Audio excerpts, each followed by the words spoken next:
In the latest updates coming in, dog lovers and animal rights activists staged a candlelight march in Rohini, and the candlelight march was done to protest against the Supreme Court's directive to relocate all stray dogs to Delhi NCR to shelters within 8 weeks. So, Arzu, we have seen quite an uproar that has taken place, and it still continues after Supreme Court's directive.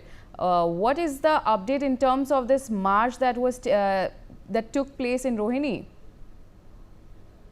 If we talk about the dog lovers or the animal activists, they are just trying to raise their voice regarding the order that has been given by the Supreme Court, and also to make sure that the order does not execute in the national capital. And as far as the protest is concerned, there were protests at the India Gate, and now the Delhi lovers and the animal rights activists in Rohini, protested with a candlelight march against the Supreme Court directive regarding the stray dogs in Delhi NCR. However, as of now, there will be a 3-bench judges, those who are going to listen to the going to hear the matter today itself. But yes, there was a directive specifying ordering the relocation of all the stray dogs in Delhi NCR to shelter within the 8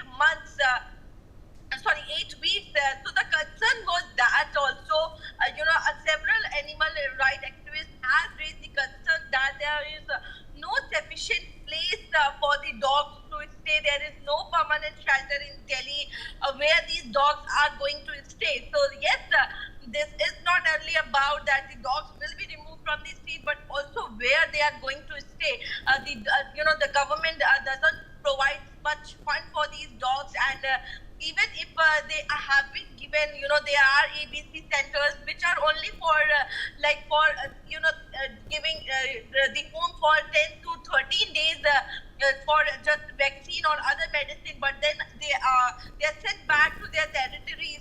So yes, but now what the Supreme Court is talking about, to keep them permanently. So there is no particular permanent shelter, no fund, and no human human staff to provide the dog proper necessities or the facilities. So definitely the dog lovers are raising their concern, and today marks a very crucial day as far as this dog case is concerned, as the 3 judges will hear the matter today itself. Yes.